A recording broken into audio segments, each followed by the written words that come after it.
Kia ora, welcome back everybody. Here with part 6 of my reaction to the SAS selection for the UK SF. So weapons training, survival skills with Phil Campion, former 2 SAS operator. So let's jump back in.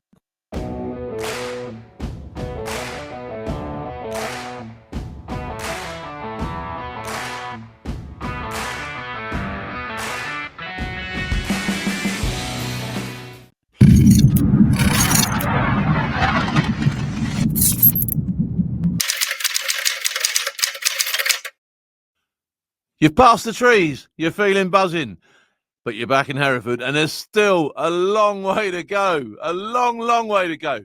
But first, when you get back to Hereford, I'm telling you now, your body is in proper clip, all right? Double clip and chips, all right? It really is. Proper clip, double clip and chips. I don't know what that is. I've not heard. I think I did hear him say that term in the video before this on part 5 for a part of it. Clip, I'm guessing, means buggered, knackered, sore, tired. That's what I'm guessing it means anyway. I'm sure somebody will help me out. I felt, I had sort of like, I'd lost so much weight, even though I'd ate as much as I could. The jungle really did take it out of my body. There was fawns coming out of me for weeks and weeks and weeks after I got back from the trees. You get like a little spot appears, and then you get it goes a little bit pussy, and then you sort of like push it, and a fawn will come out. And usually the bigger the spot, the longer the fawn. But it's such a nice feeling getting those fawns out. You like that thump for it, little comes out, pop. Lovely. Anyway, I digress. I'm going to talk about what happens next. Where do you go from the trees? Because the trees really has tested you to the limit as a soldier. It's shown you everything you need to know, really, at that stage to operate within the sort of like auspices and surrounds that you're going to find yourself in should you be lucky enough to get to a Sabre squadron, all right? So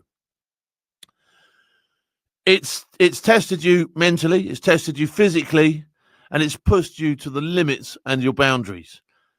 Now, you can't just keep going at that pace, all right? You would not be able to keep going at that pace. So what they do is they fit in like a period now for about 2 weeks where you do some heavy weapons training, you go on the ranges, and you actually, now the DS are treating you slightly differently. You've still got to be wary of the fact that you could be chopped away at any stage, but it's not as bad or as intense as in the trees. And I think they deliberately take the foot off the gas at this stage slightly so that you can breathe. For instance, in the evenings, you would probably now go downtown and maybe have a couple of beers.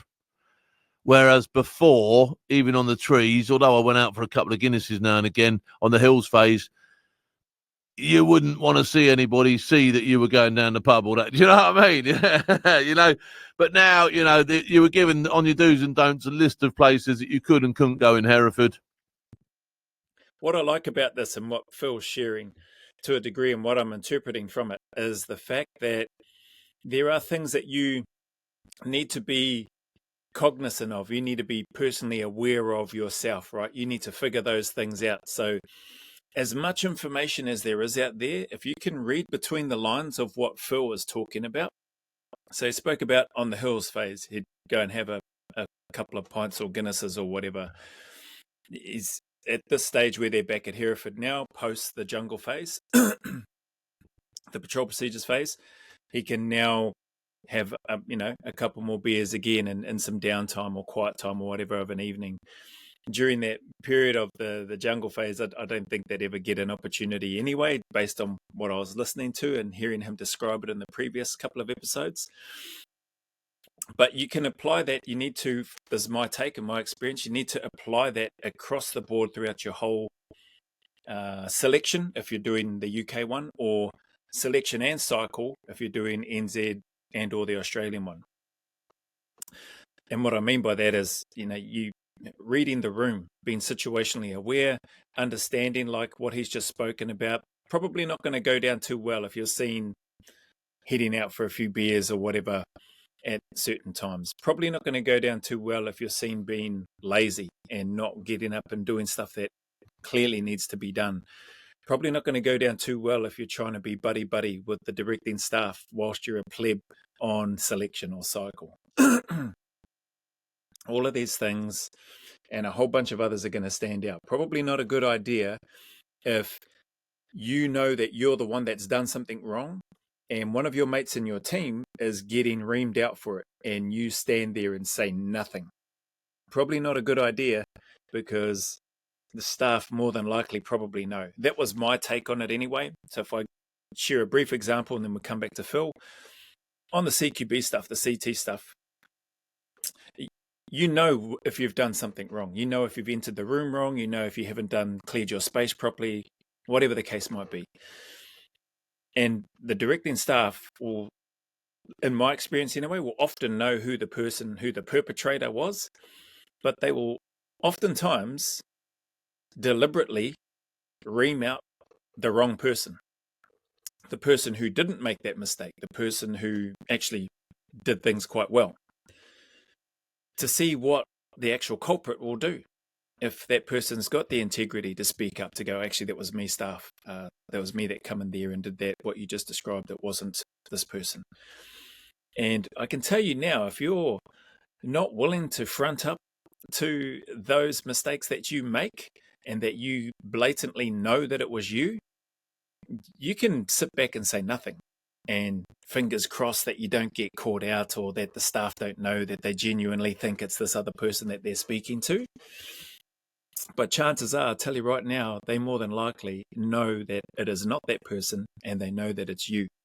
So I'll leave that with you to read between the lines what you will, but I would say your integrity and character will come into question if you are willing to stand by and let your mate take the blame for your poor actions.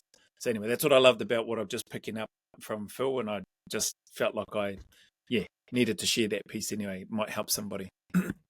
You weren't allowed to drink in the same bars as the Blades, but you were allowed downtown. So you could go downtown, have a couple of beers, relax, have yourself a pizza, sit in a restaurant, all that sort of stuff.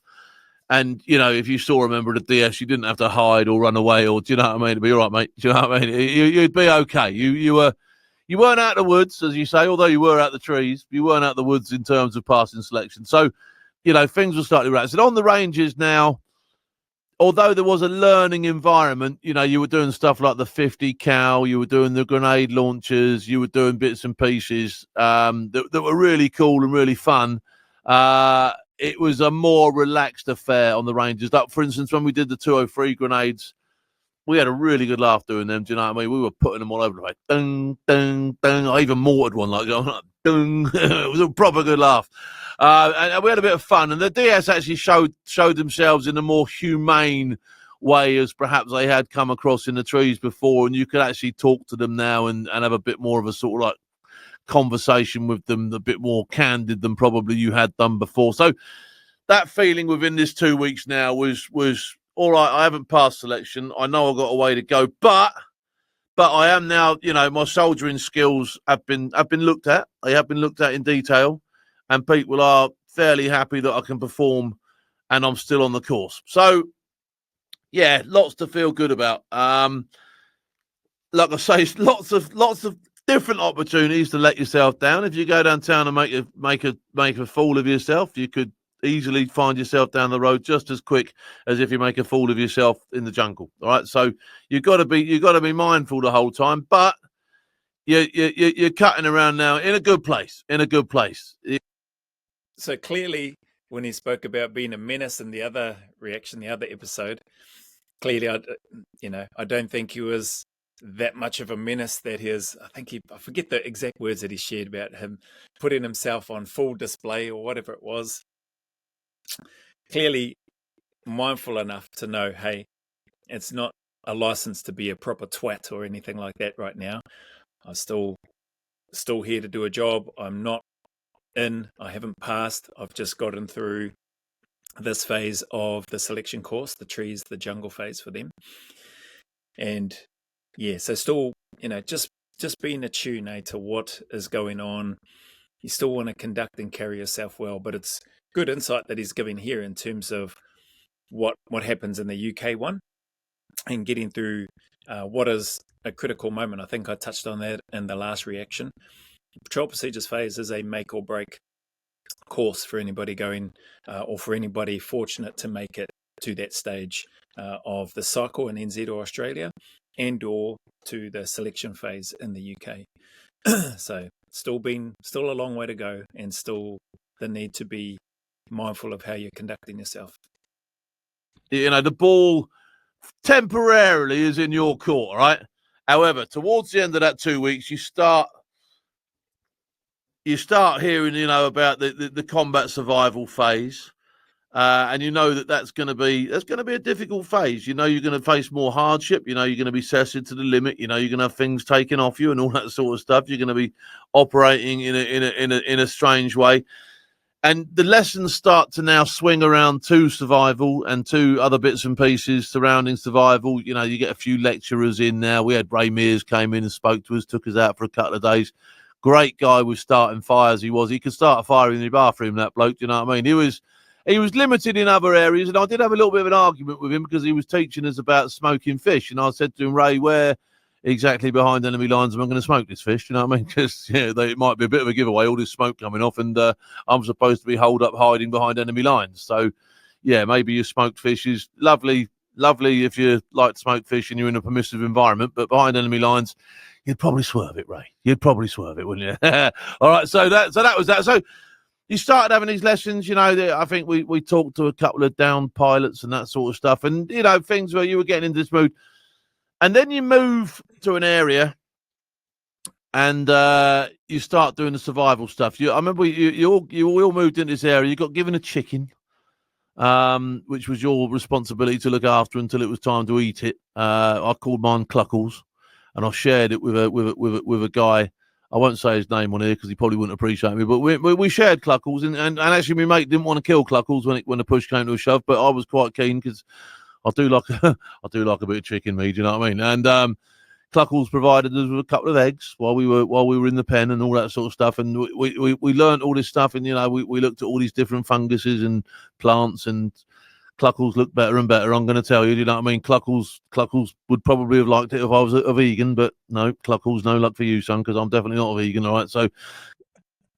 Cluckles. I love the way this guy talks, man. His personality, the experience that he has, the knowledge that's clearly there through years and years of exposure to the work that he's done, to the service that he's provided, to for his apparent love of the work, and no doubt the people that he was fortunate to serve with. So hearing him speak about that, brings back a bunch of memories. We were in the Coromandel for a phase of ours. We had some theory stuff that we had to start making our own clothing as well out of sandbags, hessian, sackcloth.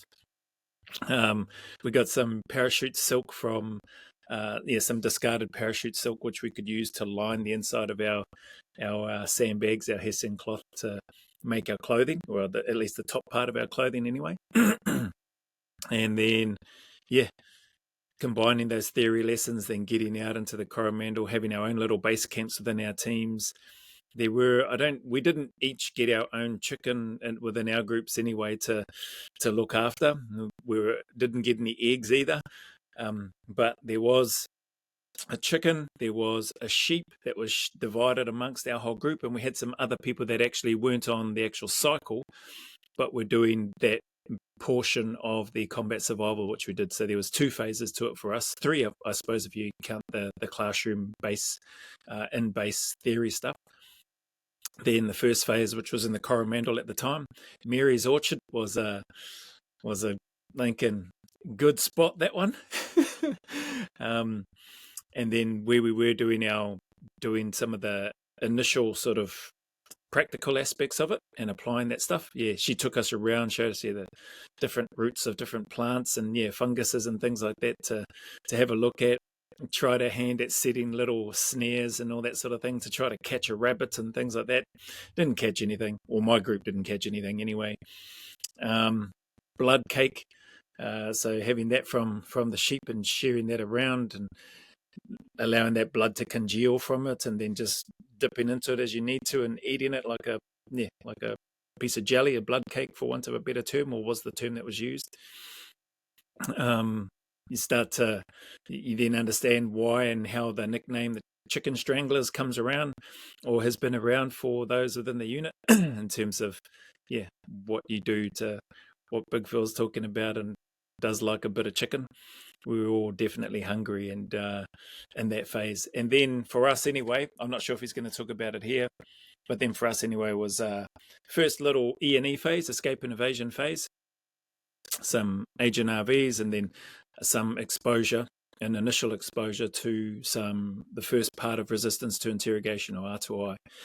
And that was a short phase before the proper phase, or the bigger phase, whereby we then travelled to Waiuru and then got released in the middle of the night. So it was pretty rainy and miserable weather, blinking black and white maps that we were given, photocopied different scales in terms of the maps that we had for our group.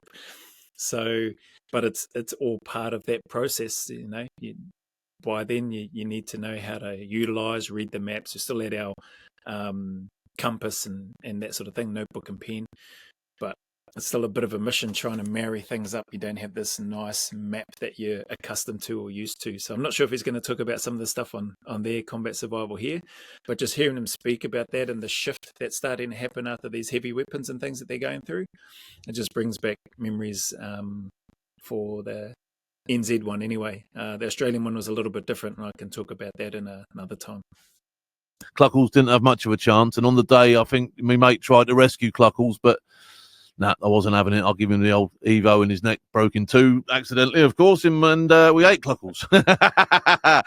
Cluckles was very nice. He was a little bit skinny by that stage, and we didn't. I remember when we opened him up, we got another 2 eggs out of him, because I didn't notice chickens stack up the eggs. So you get the one that drops out, then there's probably one behind it, then there's one a little bit softer, then there's sort of like a row of like little all the way down, sort of like the evolution of the egg all the way in these. So that's what we've. Oh, there's more eggs. So that we had a bit of an omelette that day, which was quite nice. So Cluckles yielded quite well for us. Not only did we get sort of like a breast each, a leg each, we also got sort of like a half an omelette each as well, which was very nice. So you learn all these skills. You learn loads of bits and pieces. They're all based around finding water, shelter, warmth, heat, food, all that sort of stuff. So all the traditional stuff. We did a bit of navigation in the stars, bit of this, bit of that, bit of the other. All your procedures should you ever find yourself lost and having to try and get older people, and all the stuff that you need to know if it happened for real. All very, very useful, very cool stuff. And then I remember at the end of that week, we started getting lessons about interrogation, and we got shown videos, and we spoken to people that had been interrogated and been captured and all that sort of stuff. And I think John Nichol came down, who was the pilot who was out of the Tornado. He spoke to us. We had a couple of other people, who'd been in similar situations, and we spoke to a few people that were interrogators and all that sort of stuff. And they explained to us the methods used and all that sort of stuff. Very, very, very, very interesting. Can only say I learned so much on that phase, because it's not something I'd ever done anywhere else before, really. And at this stage now, there was a couple of pilots on the course with us. They weren't obviously, they hadn't been through the trees and all that sort of stuff, but they were on this course. They were doing it with us.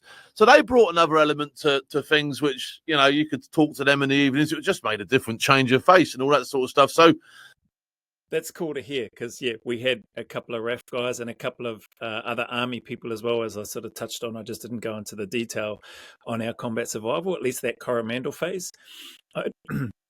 They didn't. None of those ones, from my memory anyway, none of those ones came on the second phase. That was just for those of us that were on cycle, where we went to Waiuru. But it was cool having that different perspective. I think we even had a person from the Philippines or somewhere from Asia anyway. He made the best rice that I'd ever had. It was dripping with fat. He did something with the chicken and the leftover from the chicken, the oils and all that sort of stuff. And man, it was cooked in this old can that we had over a fire. It wasn't heaps by any means, but man, the little bit of rice that we had, that he cooked up, it was, probably the best rice that I've ever tasted. Probably partly due to the fact that I was starving, that we were all hungry, but it was great. And just hearing him speak about them having people come in that had been interrogated We didn't have that. I don't recall us having that in NZ or Australia.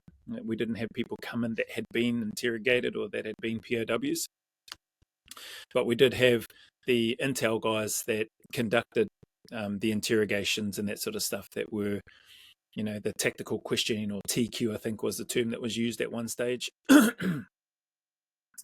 And, excuse me, and they would take us through and discuss and share during some of those theoretical aspects prior to going out on the first phase, some of the types of methods and techniques used to try to draw information from individuals. So all of that was pretty cool. And just hearing him talk about it, like I don't think anybody that's on that course has ever done anything like that before, unless they've come from an intelligence core or a TQ background or tactical questioning background.